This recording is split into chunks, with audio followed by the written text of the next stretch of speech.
Uh, Good afternoon, everyone. If you could please be seated, we'll get our program underway. My name is Dhruva Jaishankar. I know many of you around in the room. I'm a fellow for foreign policy here at Brookings, India, and it's my privilege to welcome two good friends and colleagues to Brookings, India, to speak on the subject of defense reforms in India. This is a very good crowd and a slightly daunting crowd on which to discuss, in front of whom to discuss the subject. I count at least 5 or 6 generals in the room, and a few air marshals, air vice marshals, and a few others as well, former vice chief and others. So this is quite a daunting audience in front to speak, to discuss this topic. But what we'll do, you'll notice actually a couple of our speakers are not here who were promised, so we are guilty of some false advertising. Unfortunately, Srinath Raghavan could not make it because of bad weather in Mumbai, and he was supposed to fly here this morning, and he couldn't make it. So quite unfortunately, we won't have him. But we do have Anit Mukherjee, who is currently an assistant professor at the S. Rajaratnam School of International Studies in Singapore. He is also a non-resident fellow here at Brookings, India. Anit is a former Indian Army officer, served for 9 years in the Indian Army. He then did a PhD, a master's and a PhD at the Johns Hopkins University School of Advanced International Studies, and has done fellowships at a number of prestigious think tanks around the world, including IDSA here in India, and is now, of course, based in Singapore.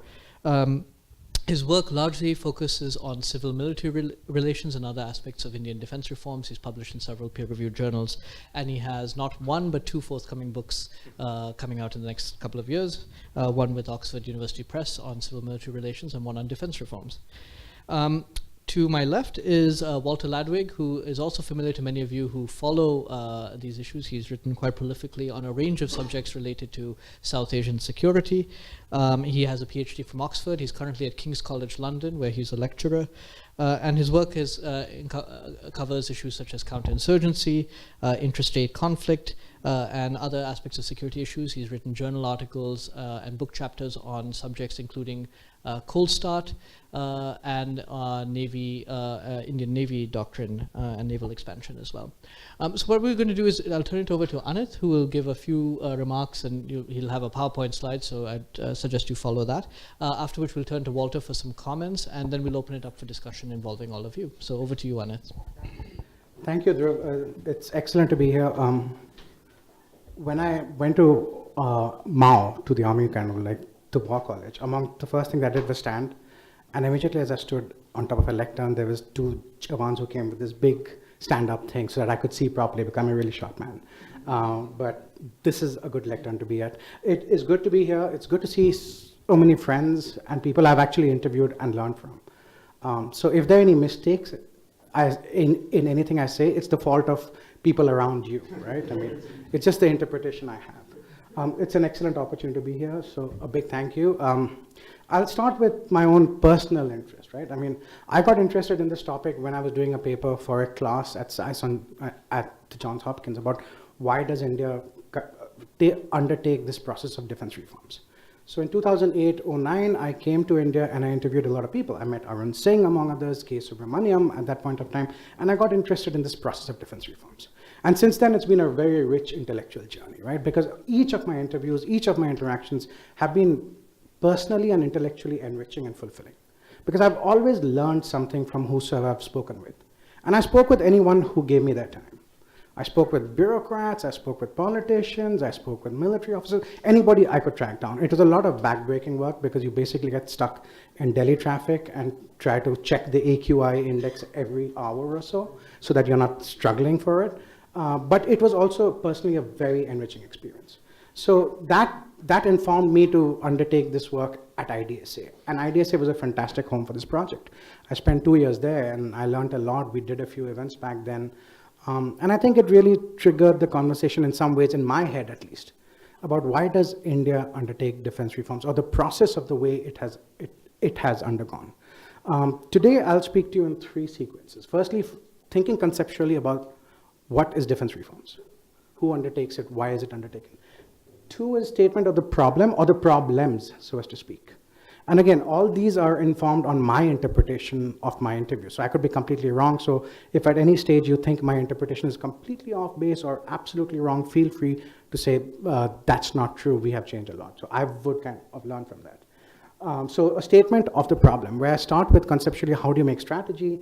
Then we look at MOD interaction with the service headquarters, which I think is a very important topic, and it animates officers in the Indian Armed Forces. Third is we look at service-specific problems. And then I'll end with some of the recent debates and the recommendations. So firstly, what is the process of the defense reforms? By which the militaries and the MOD identify and fix the shortcomings. Very simple, straightforward. How do you undertake reforms? You just identify and fix the kind of shortcomings. What are the principles? And these are the Anit Mukherjee 4 principles of defense reforms. No, I mean, there could be n number of principles of defense reform, but I think these are the 4 important ones. First, it's very difficult to expect an organization to reform itself. In the same way that it's very difficult to expect an individual to reform themselves. It's possible, it's not impossible, but usually you need some sort of an external, whatever, input, inspiration, either fear. It's very difficult to expect an organization to reform itself. Unless you have a war or a crisis, organizations usually have a life of their own, especially in the armed forces, which by thinking is conservative, and they should be so, because you are dealing with extremely important issues. They're usually conservative. We all know that. So firstly, it's difficult to expect an organization to kind of reform itself. Second, don't let perfect be the enemy of good, right? There is no perfect answer. But don't aspire for a perfection. Don't let perfect be the enemy of good. So there is no such thing as so there are things like best practices, which you can emulate and follow. Third is no reform effort is final. It's not set in stone that we are doing this and it will stay this way. You can undertake an attempt at it, and then there will be unintended consequences. There always are unintended consequences for any reform measure in any organization, institution. You can identify them, address them, and move on with it. So it becomes like a kind of concurrent phenomenon. And fourth is, it's very important about the role of senior officers and the officials. This should be easily understood, right? The people who are driving the attempts at reforms, those people who are accepting it, those people who are implementing it, they play a very significant role. And we need reformist officers at crucial stages in different bureaucracies to carry this forward. Whether it's in the civilian bureaucracy, in the political leadership, among the military elements, we need officers who are thinking ahead. And so these are the 4 stages that I think are important as we attempt to understand this topic. So HDO inside India, you're all acquainted with it, organized by the British. It was established by them. Among the 2 important things was to establish the MOD as an institutional actor. The MOD as an institutional actor did not really exist at the time of independence because we have an imperial form of governance. So among the first things after independence was to establish them, and that was a very important role. And in some ways, India did a fantastic job of establishing the MOD as an institutional actor because, among other things, we have not had a coup. Right? I mean, which I think is a great accomplishment of Indian democracy, Indian bureaucracy, and the Indian military itself, which has consistently stayed away from politics because we are apolitical. We are not going to be the other side. And we all know what the other side is, who the other side is. And so I think that's a great success of India, right? The fact that we have not had military which has intervened in the affairs of the state. Because we know of states that have faced this fate, and they're not good states to be in. But if you see states which have once established control over the armed forces, they have moved on to the next stage, which is once you have established control, you start caring about issues like effectiveness. I think India is primed to move to the next stage.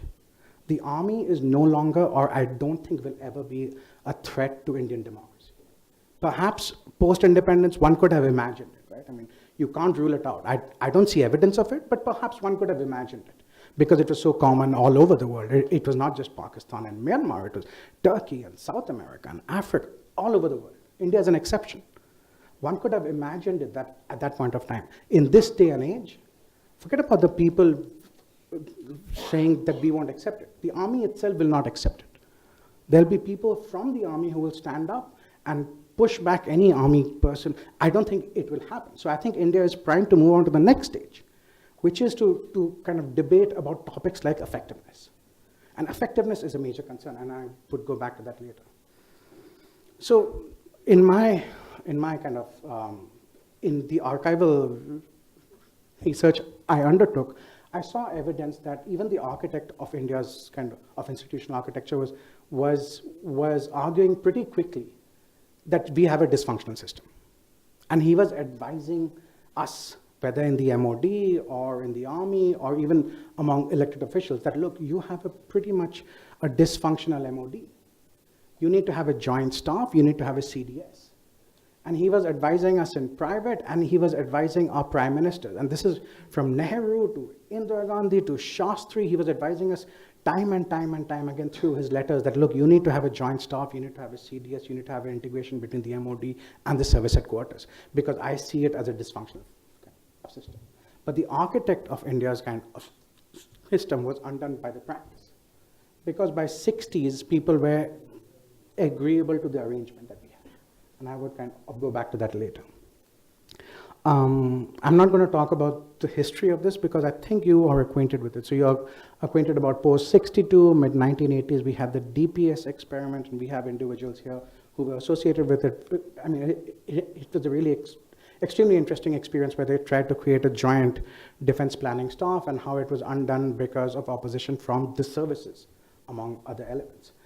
You had the CDE, which I did an RTI against the MOD asking for the CDE, and the MOD basically said they could not locate this document, which I think is kind of untrue. Then we had the Kargil War, the KRC, the GOM, 2012. So we had two more recent round of committee reforms.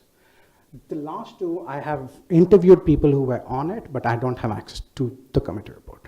One of my points is, please release these reports. The only way we can have a well-informed debate is if we have access to these old historical reports. Even the KRC report, it has an appendix, which is informed by interviews by very important personnel, whether prime ministers, army chiefs. So even now, years after the war is over, we should let the appendixes be public. Redact it if you will. If there's still super important information that you don't want to release, don't do it. Redact it. There is a process like redaction. But the point is that in the MOD or the service headquarters, we don't have any officers whose job it is to declassify. So it's not the interests of any of the bureaucracies to let these committee reports out, because no officer does. So it's a simple rule, right? If it's not given to any officer to do it, the job won't be done. That's a significant problem. So I would suggest that, look, if you have to carry this debate forward, release, if not all, most of these reports, with redactions, if you will. So what is the statement of the problem? Why am I so agitated? Not just today, but I mean, I'm agitated about AQI, but that's a very different element altogether. What's the statement of the problem here? I would say, look, I mean, go back, and I don't think a talk by an army officer is complete until you talk about Clausewitz, right? So I'm going to start with Clausewitz, right? Why do we fight? Fundamentally, why do we fight? We don't fight for military reasons. We don't fight because we hate each other. We fight because of politics, right? Clausewitz dicta. And if that dicta is true, and I think it is, and I'm sure all of you agree with that, then every aspect of war should be informed by political inputs. How do you recruit? What is your operational plans? What sort of wars do you want to fight? Is it going to be combat, casualty-heavy wars, right? These are huge political questions. And so strategy is a core, and then we ask other things. How do you make a strategy? Strategy should be a core function of civil-military relations. We should be able to get together, get in the room together, and talk fundamentally about what sort of threats you face, what are we going to do to deal with it. And I think among other arguments I make is that in India's case, it's an absent dialogue, that there's not enough of a discussion on really fundamental nuts and bolts issues. And why is it that? I would get to that later. So if we see how this is done in India's case, if you look at the 62 war, the major story emerging out of it, which I don't think is completely true, is that civilian interference led to the defeat. There was interference, there's no doubt about that. It was a broken system at that point of time, there's no doubt about that.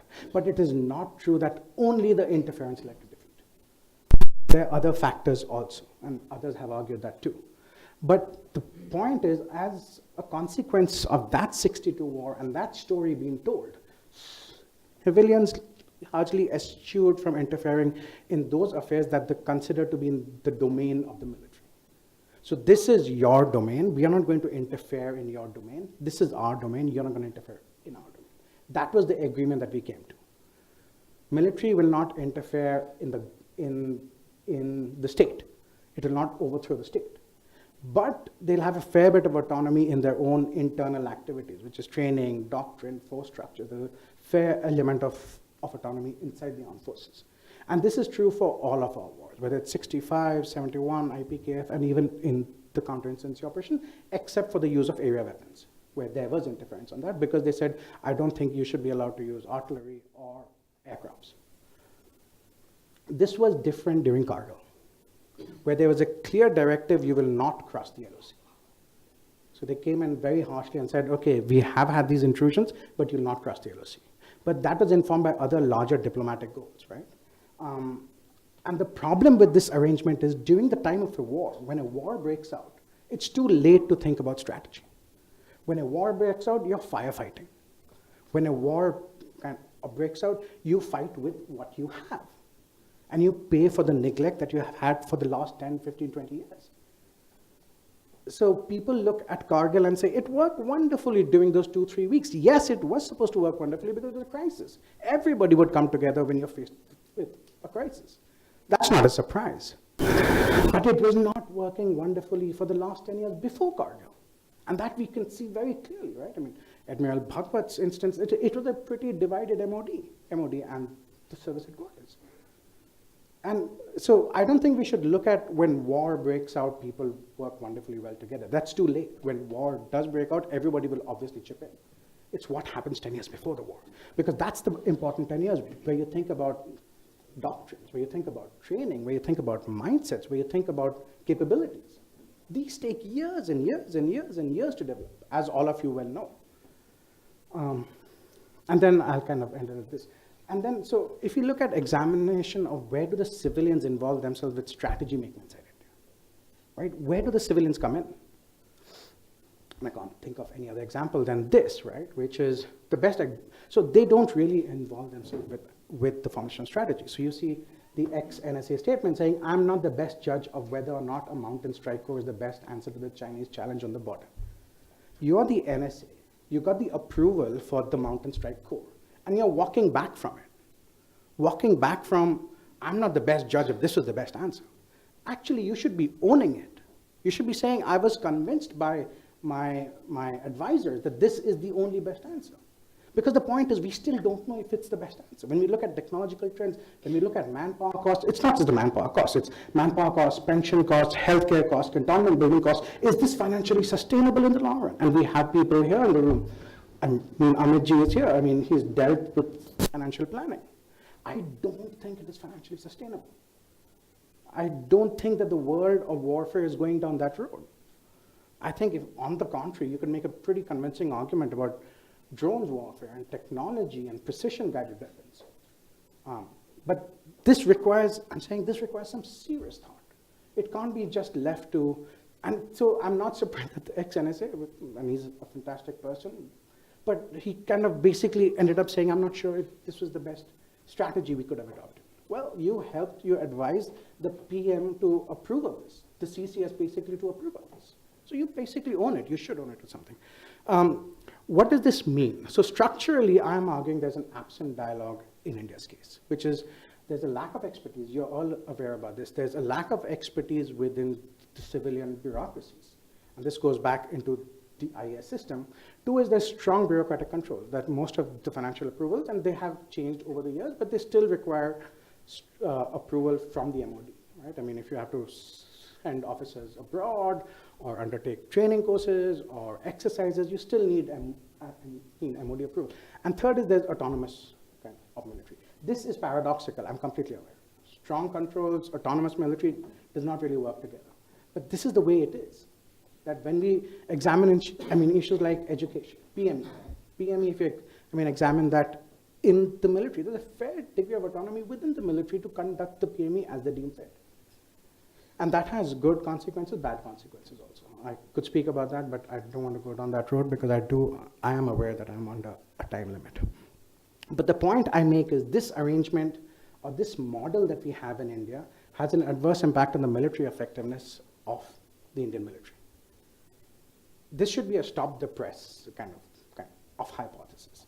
If the model we have has an adverse impact on the effectiveness of the Indian military, then why are we funding the Indian military if it's not, again, I can ask about effectiveness and all that. So, but that's my argument in the book, which hopefully should come out next year. So wait a while, wait for a year perhaps, and then I would try and answer that.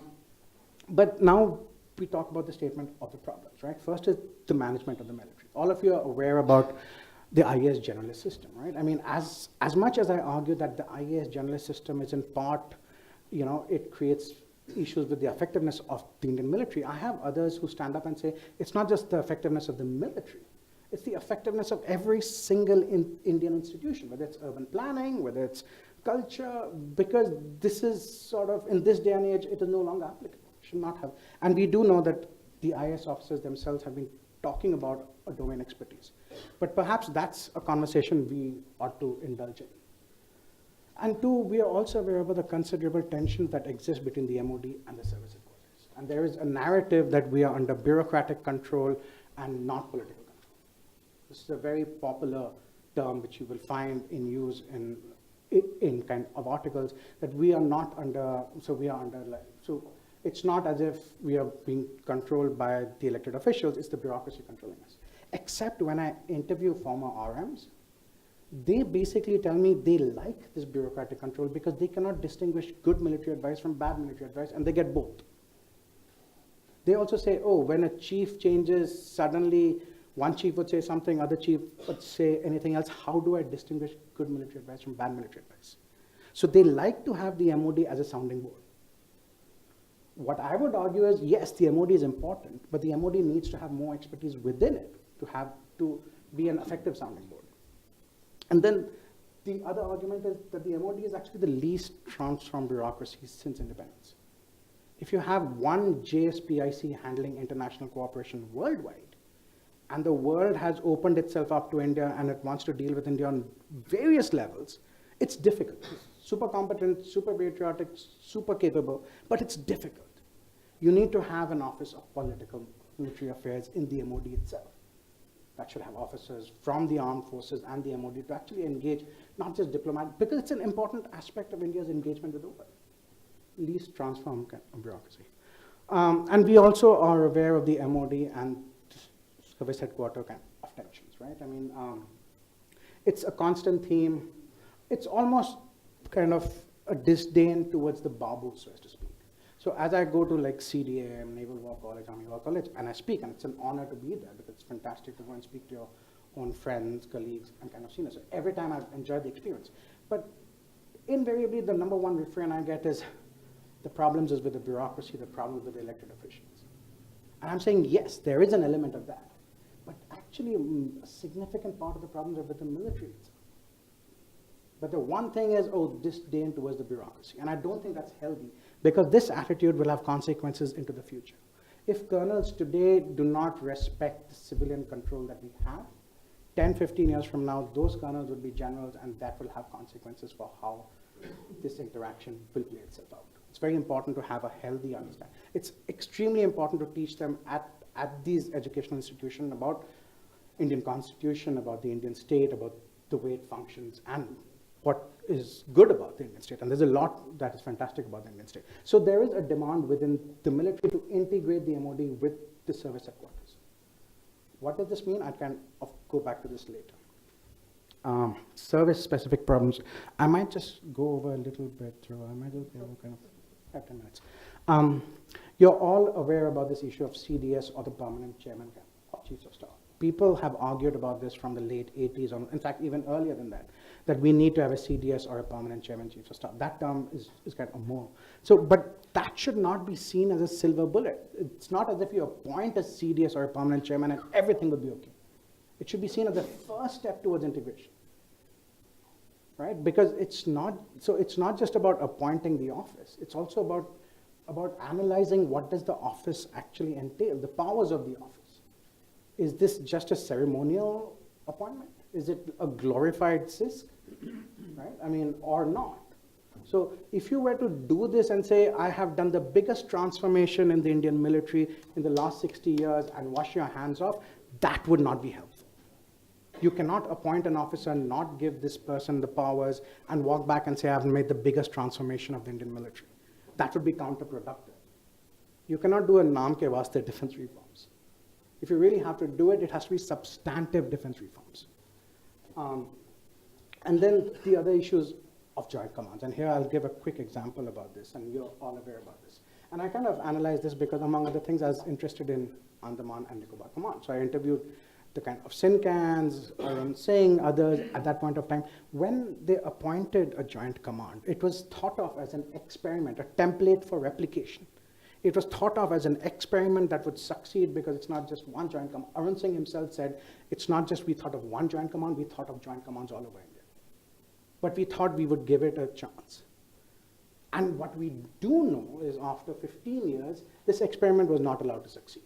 The services did not cooperate with the Andaman Nicobar Joint Command. He did not have enough institutional powers, and it was not considered a high-profile posting except for the Indian Navy, which gave it a lot of. Now, it has improved over the years. There have been infrastructural improvement. But now there is talk of ANC would permanently headed by a naval officer. Now, I have no problems with this, but somebody has to tell me why was this experiment which started there not succeed? Somebody ought to confidently give me an answer of what was the thinking at that point of time, why did it not succeed, and what is the thinking now? What is the Indian model of joint? It's fine. I mean, you say it's the American model because they're a global power. Well, the Chinese also went on that front. But okay, we are not the Chinese military. Okay, we are not the Russian military. We are not the British military. We are not the American military. We are the Indian military. What is the Indian military's model of jointness? What are the structures that you want? What are the operational contingencies that you're planning for? How are you ensuring that you're actually able to integrate the three services? Because as far as I know, my understanding of it is integration has not happened through free will. Integration will never happen through free will. There will be institutional losers and winners. It requires civilian intervention. It requires civilian political intervention to say, I know you do not like this, I know your institution does not like this, but this is my decision. Either you accept it or you go home. But we are having this consensus-based approach to integration. It will never work that way. Except we will continue to grow bureaucracies. We'll continue to create more appointments and bureaucracies and posts, and that will not work on the ground. And so ANC has said that the experiment did not succeed. Why not? What's the Indian model? I've already kind of spoken about this. One answer is perhaps it's just about expansion, about the bureaucracies, and because the services prefer the status quo. 7 army commanders, 6 Air Force commanders, 5 of naval commanders. Why would they give it up? So as I speak to colonels and below, they're all for joint commands. When you go up to 2 stars and above, it gets a little iffy, which is fine, right? I mean, I can understand that, but give me a description of the Indian model of jointness. That's what I'm asking for, and I don't think that's too much to ask for. So you've had different perspectives on this, right? I mean, you've had institutional opposition from the Air Force over the years, and that's understandable because they feel threatened, right? I mean, about their roles and their missions and their tasks. But there has to be some form of modicum of an understanding, whether we look at other countries' templates or not, or we assure the Air Force that we're not going to strip you and you're not going to be an Army Air Force or a Navy Air Force. But there has to be some sort of a thinking about this by the 3 service chiefs to come to an understanding about this is our model of jointness. Because as far as I understood, I analyzed the wars, our models of jointness were very bad. If you look at the Kargil war, we couldn't talk to each other in secrecy. We didn't have the capabilities to speak to each other. Right? We didn't have the capabilities for the army to guide the aircraft for close air support. These are the stories that ought to come out 16, 17 years down the line, because we need to fix these problems. And I'm sure it's been a sea change since then, right? To be sure. The Air Force, there's been a sea change in the Air Force's attitude. But I still think that there are still a lot of issues that need to be addressed. That would require some serious outside intervention. Okay, so I'll end quickly because I know I'm a little bit over time. This Prime Minister, this government has been really proactive about pushing together a vision of the defense reforms. The first time he spoke about it was the first combined commanders kind of conference. And it was actually a really good speech. It was a very well-informed, far-reaching speech where he's talking about our forces and our government need more to change their beliefs, doctrines, objectives, and strategies. This is everything the military does. And the Prime Minister laid down the challenge to the senior officials in the MOD and the army to say, or the kind of armed forces, that I am challenging you to get your act together. 2 years later, he had the same message. So this was not in the press because we had elections at that time, but as far as I've been informed, but that kind of others, the PM really wants to make a difference about this. And this is interesting because it has animated a series of conversations within the Indian Armed Forces today. Over the last year, there's been a lot of conferences, there's been a lot of talk about what is our modus of defense reform, what is our model, and that is good, that is great. But we needed to be much better publicly informed. Because there's a fear within the Indian Armed Forces that if you do not come up with solutions, the solutions would be imposed on you. So, hey, let's get our act together, because if we don't, then somebody else will come up with some other solution which will be imposed on us, and then we are lost. Then we don't know how it will work. It's a good statement of intent. The problem is, will they be able to deliver? The question is that. And on that, the jury is still out. We still don't know. Because I think, among other things, is the space of change, right? I mean, there are some who argue for evolutionary change. Just appoint a permanent chairman, chiefs of staff, give him 10 years, and then we will see about his powers. My interviews with Arun Singh and others is when an opportunity for change comes, do not look back. Seize the opportunity. Because you don't know what will happen 10 years from now. So don't go for this evolutionary change. If you have an opportunity make a substantial change. If it doesn't work, if something is going wrong, you can still fix it. But don't do this incremental change, because as far as we have seen with the IDS experiment and the others, they simply haven't worked.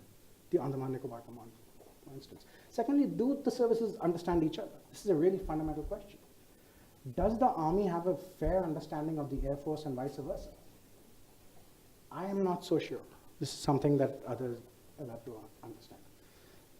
Another argument is integrate MOD with the service headquarters. I'm not very clear what does this exactly mean. So there's a lot of talk of integrate. So they also talk, create a joint secretary would have a major general on it. Right? That's simple, straightforward. Well, it's not that simple, it's not that straightforward, because you might have a potential conflict of interest, right? You have to protect that officer where that officer can take free and fair decisions and challenge his or her service. His service, sorry, we are still not at the stage where we can have her service, but his service, sadly. And then other issues amend the rules of business. I don't think that anybody has been able to explain to me what does integration of MOD with the service headquarters actually mean in practice on substantive issues of files and policy. It's kind of loosely branded about, but I haven't seen, and perhaps me, I haven't seen any well-argued analysis of what does this really mean in practice. And this, I think, also ignores that the RMs want a civilian MOD to advise them on the advice they're getting from the military. They want that because they don't understand it.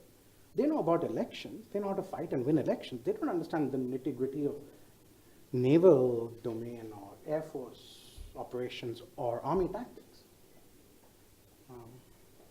Why no reform? So quickly, and then I'll end it at this, I promise.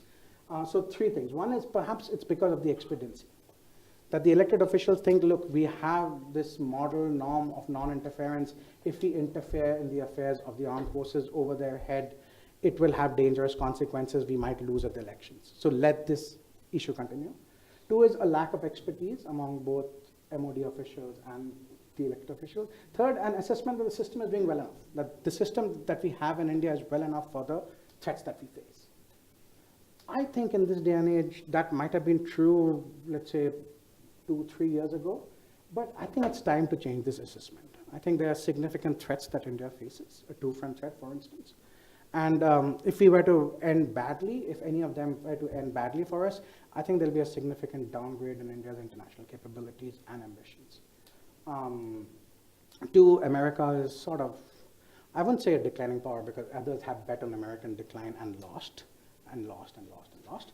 But America seems to be withdrawing a little bit. So India, and then and I think it's an important point, frequent crises in civil military relations. You see that over OROP, you see that every day on TV screen. There are crises that break out. And I would argue that in case you do not fix the structures, this will only intensify over the years. And third is, globally, countries all over the world are integrating, have a model of jointness. To explain to me the Indian model of jointness. I've gone way over my time, but I'll end it at that. Thank you.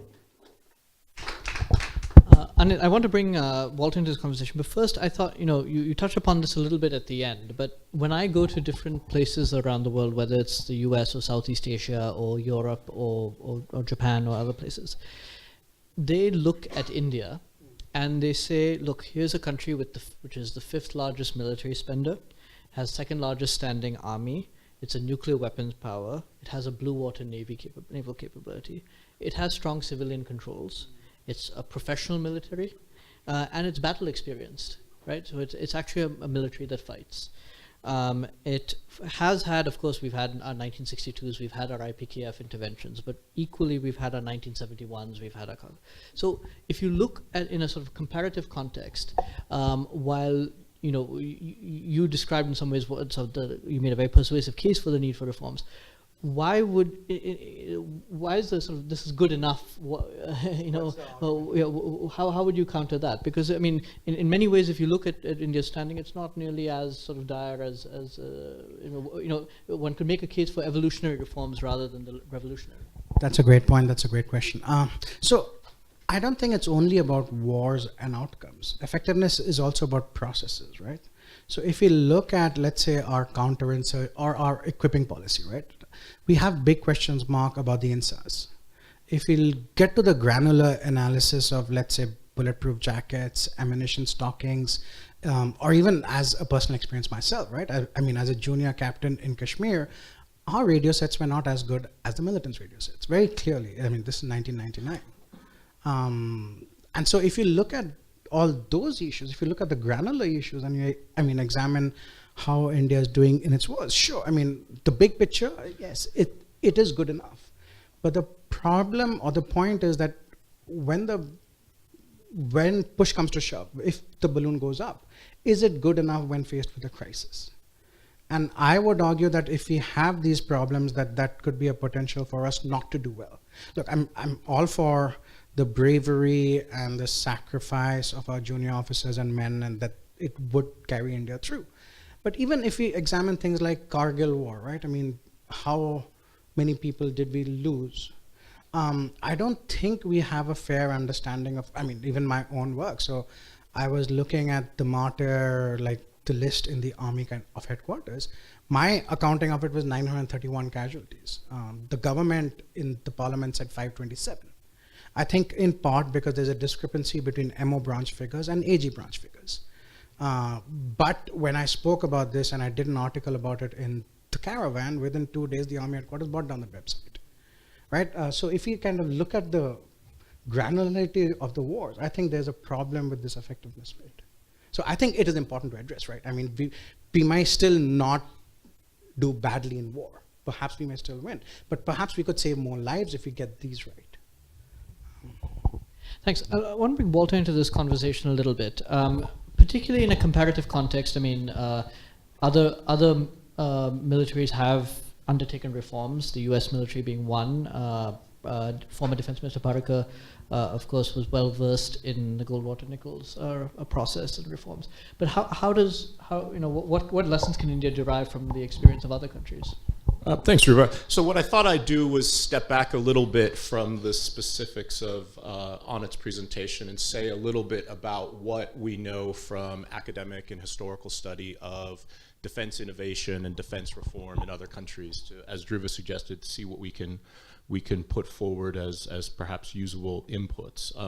The first thing to say, of course, is it's going to surprise no one in this room to hear that there is a strong consensus in the literature, whether you're working from the perspective of bureaucratic politics or organizational behavior, that, as Anit said in his opening remarks, military institutions are very, very difficult to change.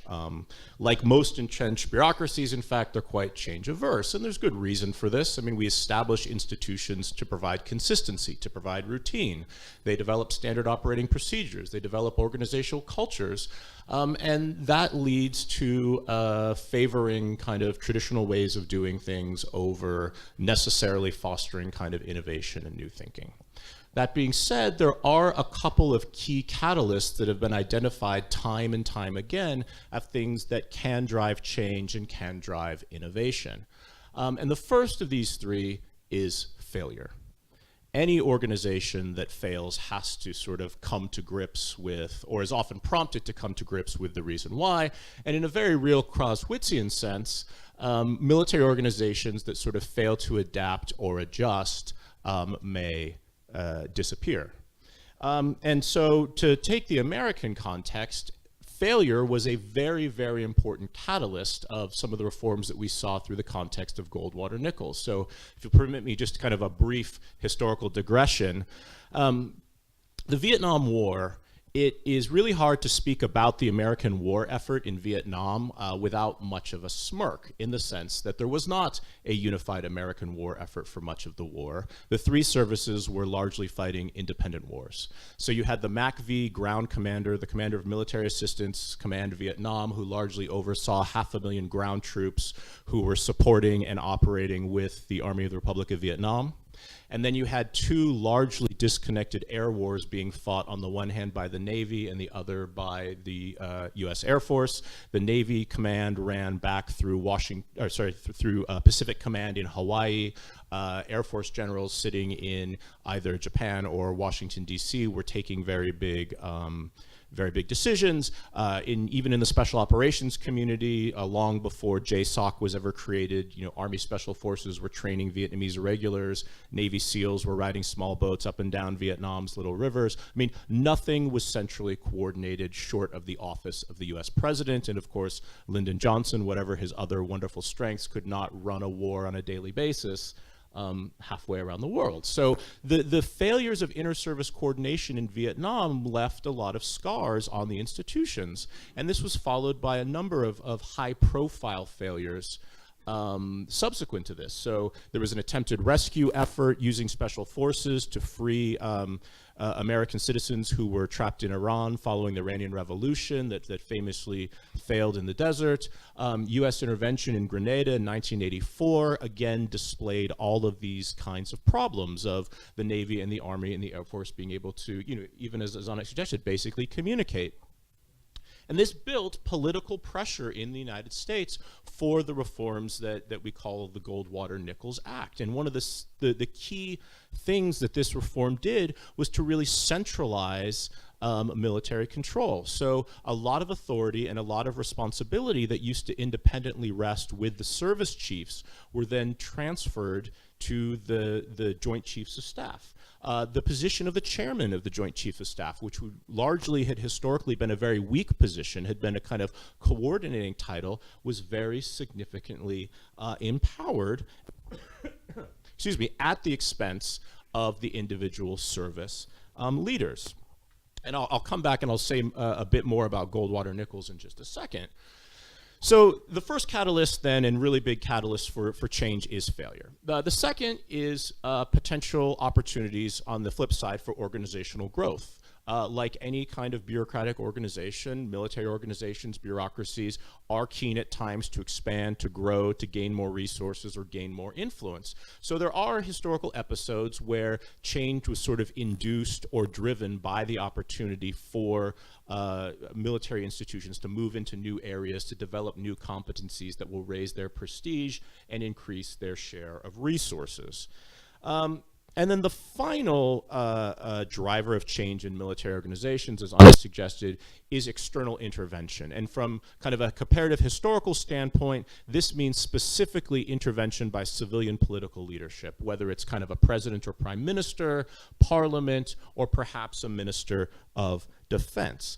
On their own, military organizations are capable of evolutionary innovation. But this happens over a very long period of time and does not result, by and large, in kind of discontinuous breaks in the way things have been done in the past.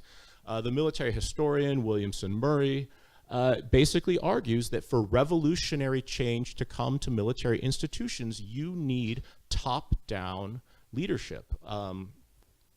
And almost sort of exclusively says revolutionary change comes through top-down leadership. Now, look, these three categories I've just identified are not by any means mutually exclusive, and so one could easily imagine a scenario in which reform advocates, start to create pressure and political support for change by highlighting either past failures or perhaps even just missed opportunities, things that could have been done better had we not been sitting with the status quo.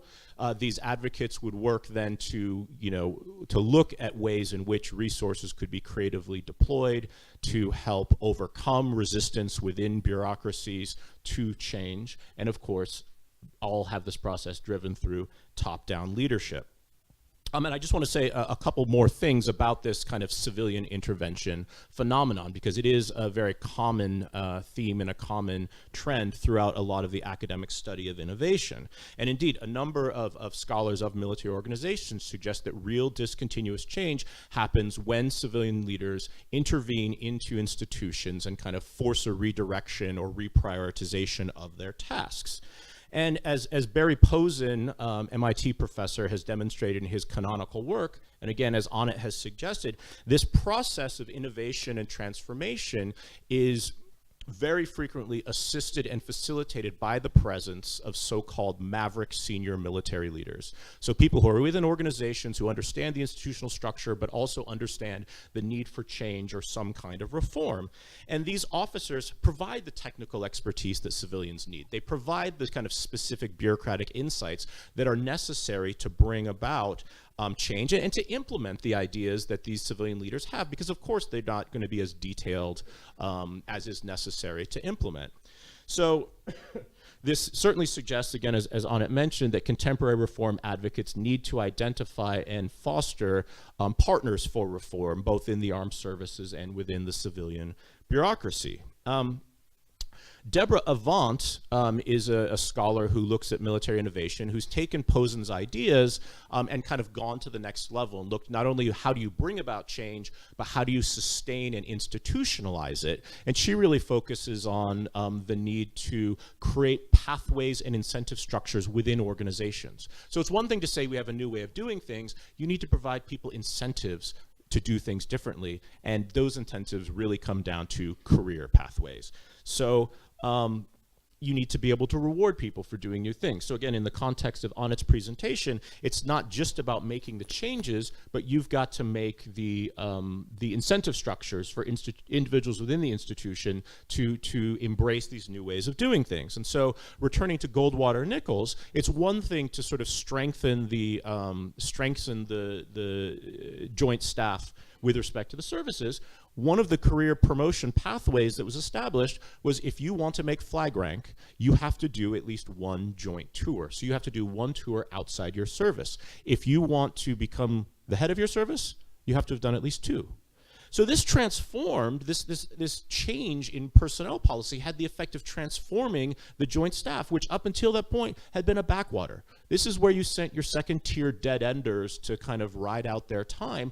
This suddenly became the place where the hot shots across all the services wanted to be. It's incredibly competitive. It's incredibly high profile. So again, one could think about if you were serious about creating jointness, if you were serious about institutionalizing this, exploring different ways in which you could build joint requirements, joint service requirements into the career pathways, not just for the armed forces, but then think about, okay, maybe it doesn't exactly line up with, and I'm not going to pretend to understand the structure of the IAS leadership, but can you build career incentives into this? So some of the things that you talked about in your papers about cross-posting officers from the MOD to service headquarters and vice versa, can that be a fast track in their own careers such that they would have incentives to cooperate? Now, one thing I do want to say, again, returning to the American experience and picking up on its point about the not letting the perfect be the enemy of the good, any kind of change, any kind of reform involves trade-offs. Right? It's very rare that you can optimize something along every single dimension. So I do want to just, taking the American experience, say one or two things about potentially the downsides of jointness that I think we should recognize. So within the US military, these reforms that took place in terms of creating operational and doctrinal jointness have absolutely enhanced US military effectiveness. We're in a world today where, you know, naval electronic warfare aircraft can jam radars on behalf of Air Force strike craft. Air Force tankers routinely refuel Navy, Marine Corps pilots in flight. But thanks to joint warfighting doctrine, we don't even think twice about the fact that Marine or Army units in close contact with enemy forces can receive real-time close air support, you know, almost tasked in real time from a variety of different services. All of these things are uniformly positive. I don't think you'd find anyone complaining this.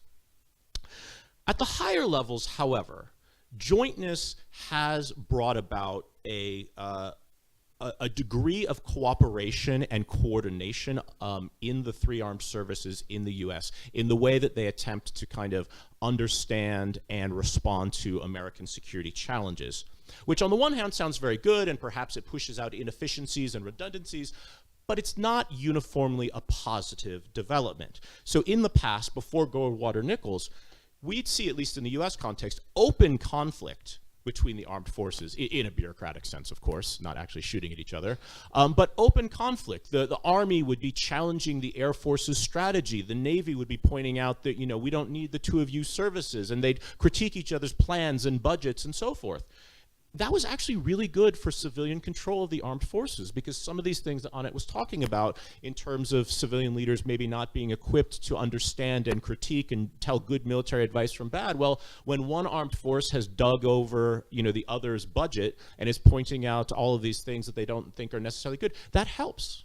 That can help sometimes with civilian control. There's also a number of scholars who suggest that during this period of the 50s, 60s, and 70s, inter-service rivalry was a catalyst for innovation, innovative thinking in terms of doctrine, in terms of strategy, and in terms of force development. And some of the Navy's early developments and experiments with submarine-launched ballistic missiles came about in large part because of their sort of rivalry with the Air Force and their desire to make themselves relevant in a nuclear environment. What we see in the post-Goldwater-Nichols era is that the services don't do this anymore. Through a strong joint chiefs of staff and a strong chairman, the services basically hash out all their differences behind closed doors and present civilian leaders with a unified front. They speak to the civilian leadership with a single voice, and they specifically avoid critiquing or criticizing, at least in public, each other's priorities or their pet projects. So instead of engaging in open bureaucratic warfare as they did in the past, they basically agree not to rock the boat. So while jointness can dramatically increase military effectiveness on the battlefield level, I think there's an argument to be said that too much jointness might hinder civilian oversight and to an extent kind of stifle innovation and the creation of new ideas. Now, I should say that I'm aware, or at least I perceive as an external analyst, that we're already in a situation in India in which there sort of is tacit agreement between the three service chiefs not to rock the boat and not to sort of challenge each other's budgets. So in pointing this out, you know, we may have that situation already without the benefits of operational jointness, so it may not necessarily be an issue, but I just thought it's worth pointing out and acknowledging, as with many things in life, it's really difficult to optimize across every single dimension, so some change will involve trade-offs. And on that note, thank you. One question, quick question for both of you, and then I think we can open it up for about half an hour of Q&A. But is there a danger sometimes of militaries overlearning lessons? I happened to be in Washington for much of the 2005 to 2008 period, and it was a very interesting time to observe almost firsthand in some ways. This was when the Iraq insurgency was at its height. The US military was struggling to figure out what to do about it. And there you actually had some a small group of maverick military leaders led by a certain David Petraeus, General Mattis at the time was very influential, a certain McMaster, who at the time was a colonel, was also quite influential at that time.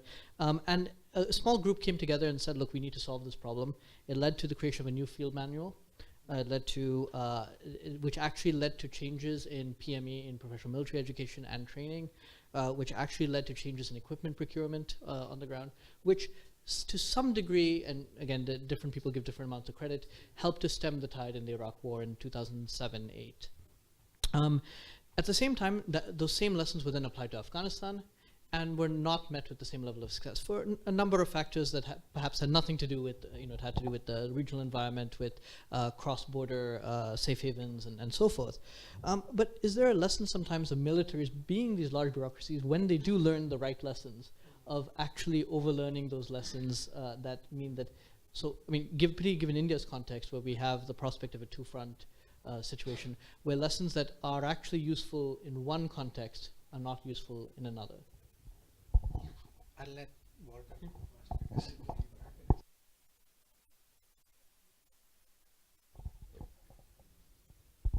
Sorry, I had a Marine colleague of mine when I was doing my PhD who would always laugh at discussion of lessons learned. Army has a center of lessons learned. There's this lessons learned culture. And he'd always refer to as lessons observed rather than lessons learned, because we saw them, we acknowledge them, we write them down, but whether we actually learn from them is another story.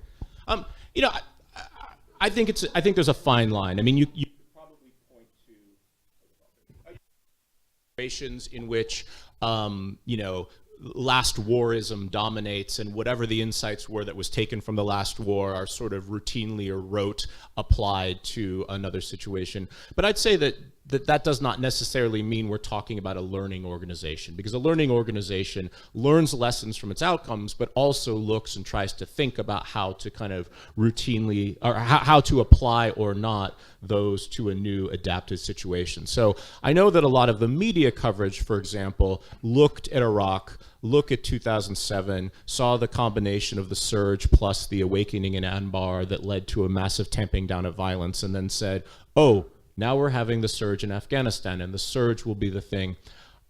I don't know. I was not in the conversation at the highest levels. I don't know that people who were advocating for more troops behind closed doors would tell you the exact same template that, we're just cutting and pasting from one to another. I think they had ideas. I think they had strategies. They may have adopted some of the common language to sort of sell it politically or make sure their ideas had salience. But there's always a risk of taking something from one context and porting it into an area where it doesn't necessarily apply. That being said, I'd be more likely, or I'd rather accept that risk than be in an organization that doesn't reflect and doesn't try to learn lessons from its experience. It's a really good question, Dhruva. Short answer. I think the Indian Army is pretty professionally and operationally. It is aware about its deployment in the LOC with China, that it undertakes these assessments internally in the MO, that it is able to kind of learn the right lesson. So, but the problem I have is, as an outsider now, and I've been an outsider now for a long time, so if I go to, let's say, the Army or to Mao, right? Do I see officers at the colonel level learning about 2001, 2002 Operagram? Are they well versed about what were the core deployments, where were they broken up, what happened, and the sequence of events? And if I was to ask my kind of course mates about this, I don't think they know the answer to this, because there hasn't been a real study of what happened in 2001, 2002, or if there has been a study, it is kept in the MO branch. It's not communicated to junior officers. I would perhaps like the Army to emphasize looking into its own history, not just 2001, 2002. And a part of that comes with intellectual openness, right? Acknowledge that some things didn't work out right. But I still am hampered as an outside analyst again. But the fact that it's nobody's job to do. There are lovely studies lying in CDM and at Mao that have been undertaken by officers who have looked into the history, who have analyzed different issues. They are really good studies. These are officers who have really applied their minds. And they've spent months or years working on these topics. There is nothing super secret about them. I think the Indian Army or the Indian military is at a stage where it can open itself up, at least for archival research. And I don't think it has got. I went to CAUS and I looked at the CAUS history cell and I was saying, where's the source documents? And they're like, we don't do source documents, we just publish what the squadron sent us. Right? Which just an evidence of the fact that there is no real. So if I was to say, okay, I'm a young, and I didn't go to Stephens, I went to NDA, but let's say if I did go to Stephens and I say, I'm interested in studying military history, how am I going to make my career out of it in this country? Because I'll not be employed by Staff College or CDM. That's not going to offer me a job because all the faculty there are military officers, right? So why would a young person interested in the military make a career, or where would that person make a career? And I think here's where there needs to be a push from the institutions where they create pathways so that people can come and do it, because your officers don't have the time to do archival research because you're doing operational activities all the time. You're dealing with the border with China, with emerging land security threats. You don't have the time to do it. You don't have officers to spare to do this. But you have young scholars, and I've interacted with a lot of them over the years. You have young scholars who have the time, who have the interest, who have the capability. Open up. But that does not answer your overlearning lessons part.